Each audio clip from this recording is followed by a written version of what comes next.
Hi everyone, welcome to Waning the Moon. My name's Tracey and I'm here with Dee. Today we are going to be talking about the 8th phase in the moon cycle, Waning Crescent. It's the last phase in the moon cycle, Dee. I'm really sad we don't have more phases to talk about. No. We've got loads more moon stuff to talk about once we're done with this. So much more moon stuff to tell you. Waning Crescent, you may have heard us say this before. Waning means getting smaller, and crescent is that really nice kind of fairy tale shaped moon. You know, it's kind of a crescent moon.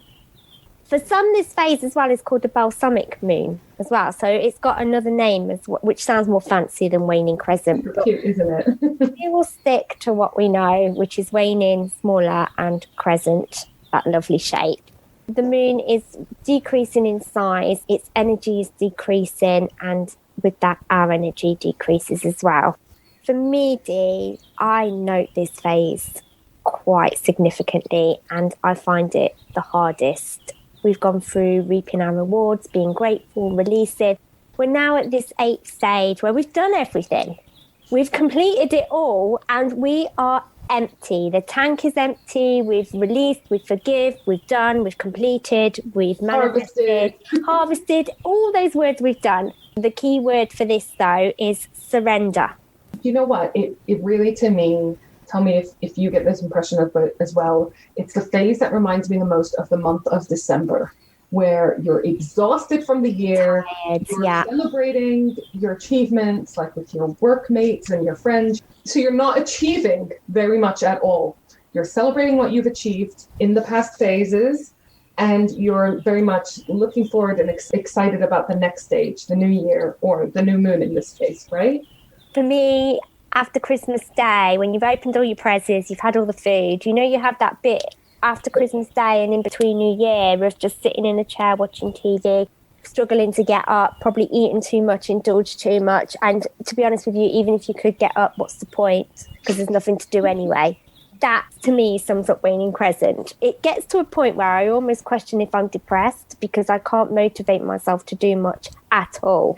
Like you say, you just have to surrender yourself to that feeling, don't you? Because it's normal and it'll pass. Well, that's it. This is the universe, this is the moon's energy actually telling you it's okay to do nothing. You actually need to rest and recharge and try and just recoup, because you know what follows is new moon. Going to be doing new moon again, setting intentions, all systems go, full energy. Although it's hard for some of us, D, Aries, me, Taurus, you know, we're motivated signs. We want to do, we want to achieve. We don't sit well with just not doing anything. It can be really hard if you are in the fire signs, the earth signs.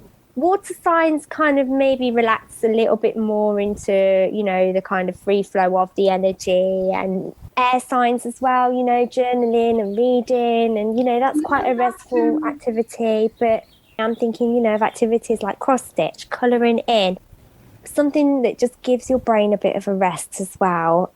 It is definitely the time where you need to just find some peace.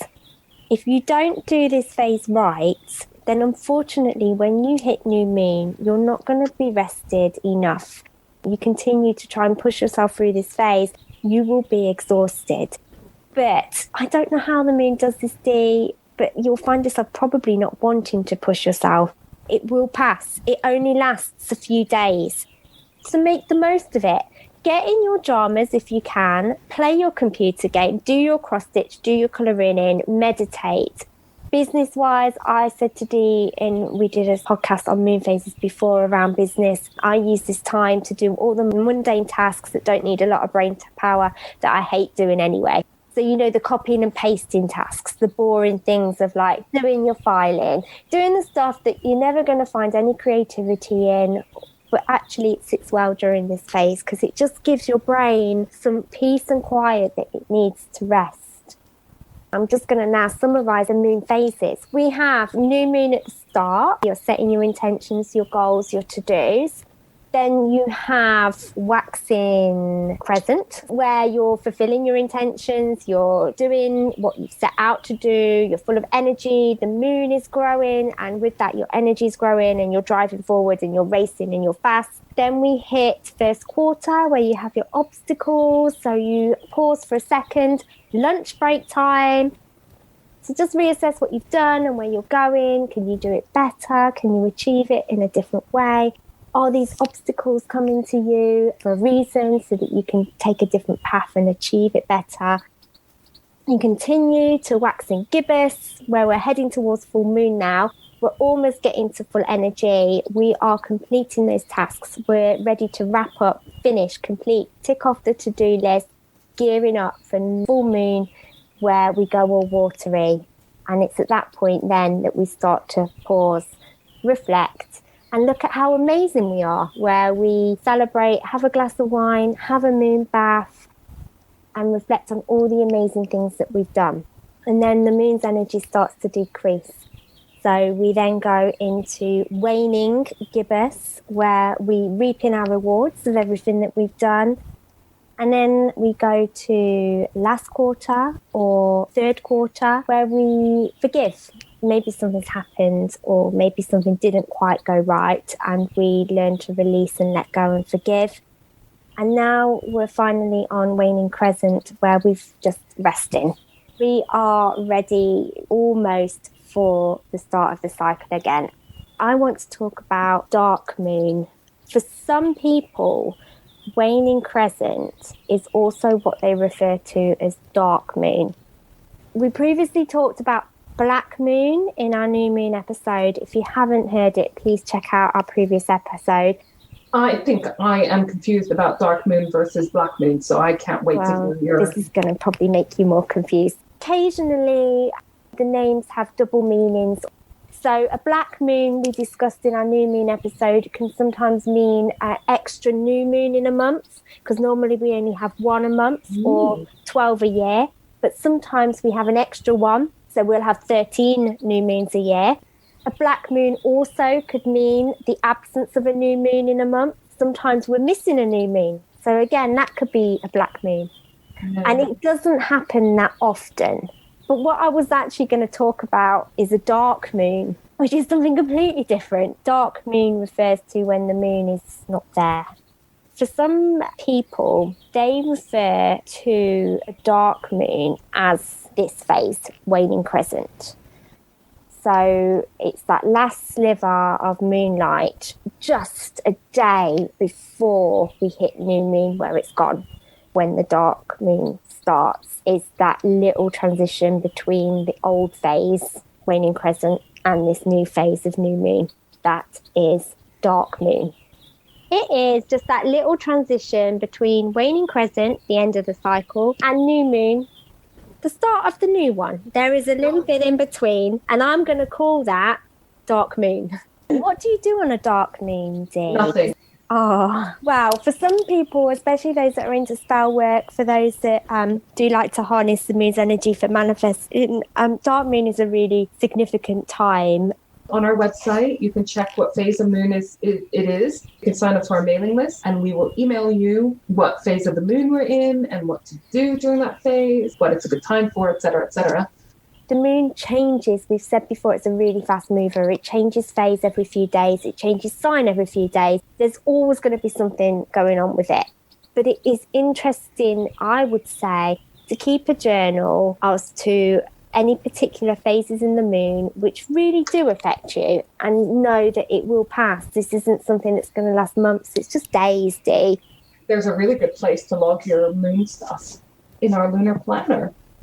Not only do we tell you, obviously, what phase the moon is in, when it's in new moon, when it's in full moon, what zodiac sign it is in for each of those, what that means for you, what to do, what rituals would be good, what oils, all of the things that we talk about in our moon circles, for example, if you check those out.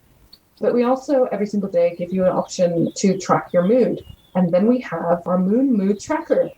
If you've been very good at tracking your mood each day, you can then put it in the lunar tracker of your moods, and you can then notice any patterns. Now, Dee, I have something new and exciting for you, which I found out kind of halfway through recording this series.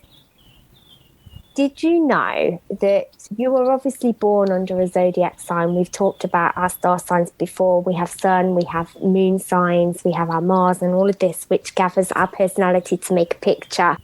Did you know also the phase of the moon that you're born under also has an effect on who you are as a person?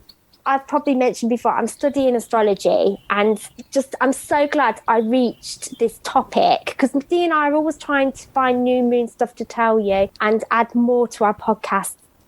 I have done a lot of research on the moon, and this has never popped up, and it is only through my astrology course that this has come up, and now I'm researching it more, and it is a thing, Dee. So it's not just something I've made up to fluff out this episode. The phase of the moon that you're born under affects your character in general terms. Dee, while I'm doing this, do you want to have a quick search and see which one you're born under? Because I meant to do this before we recorded and surprise you, but I didn't. So if you're born under new moon, you like to do things your own way, and you like to act spontaneously and instinctively. If you're born under waxing crescent, then you enjoy starting new things and completing tasks. If you're born under first quarter, then you find it hard to accept your feelings. You like to feel in control and like to control people as well. You're strong-willed and fight for what you want. Waxing gibbous, you are receptive to ideas that help you progress. You're a hard worker and like to improve yourself and find meaning for your place in society. Full moon, if you're born under full moon, you're quite spiritual, you like everything to be perfect, you seek balance and moderation in your life. It says a lot about full moon.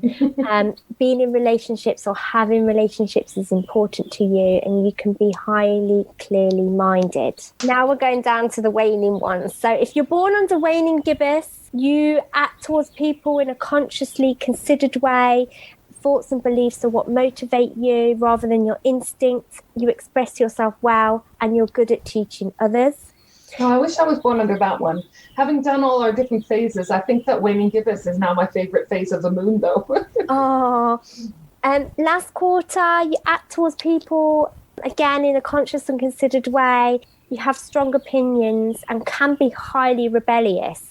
If you're born under waning crescent, your reactions to people and events are conscious and considered. So again, anyone born under the last phases of the moon are all conscious and considered people, Dee. You're especially drawn to groups connected with humanitarian causes. You have a sense of predestination and feel drawn to your past. You are motivated by a strong desire to understand yourself and the meaning of life. Now, I know that Dee has just hinted at me at what phase she was born under. And as I was reading that, I was really smiling to her because I know it now. Do you want to say what phase you were born under? The last one, which is Waning Crescent. Funny that it's the phase of the moon that we covered in this episode. You said, oh, you're the spender. Humanitarian causes, Dee. That's me, so humanitarian. Born to your past, motivated by strong desire to understand yourself and the meaning of life. Oh, I definitely do that. Have a little look. Like I say, we'll put the link to the website. You didn't say which one you were. Oh, that's because I don't want to. You have to. Okay. I am very disappointed to find out that I was born under first quarter, which is obstacles, which is the little rebellious monster that likes to feel in control of situations and controls people, very strong-willed and fights for what I want.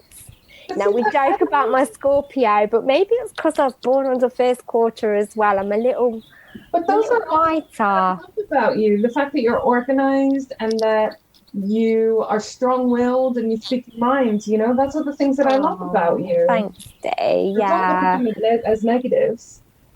Oh, isn't that nice? Maybe I got it wrong. I might recheck it because I'm not happy with that. You need to read that when you're not on your first day of your period. Yes, maybe that's what it is. But isn't that funny? They do actually match being born under a phase of the moon also affect us. Just another really interesting thing to add to your natal chart. Next episode, we will be going through some topics on our last episode that will be coming up in our next series. We will give you a little taster of what we have scheduled. have a little look at our shop. We're adding stuff all the time, aren't we, Dee? We just talked about adding incense, so that's probably up there by the time we release this. Yeah, we will be adding incense. Stock up on your essential oils, crystals, jogging bottoms, everything's on there. We hope you've enjoyed Waning Crescent. Thank you, everyone. We'll see you soon. Bye. Bye.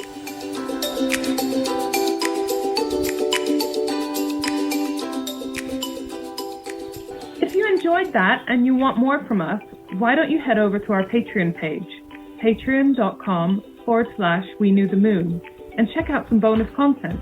Also, if you want to stay up to date, you can follow us on our Facebook page at we.knew.the.moon. If you could leave us a review on our Facebook page, that would mean a lot.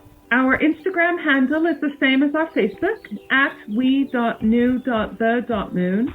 We are on Twitter at We Knew the Moon 1, and we are also on Pinterest. Just search for We Knew the Moon.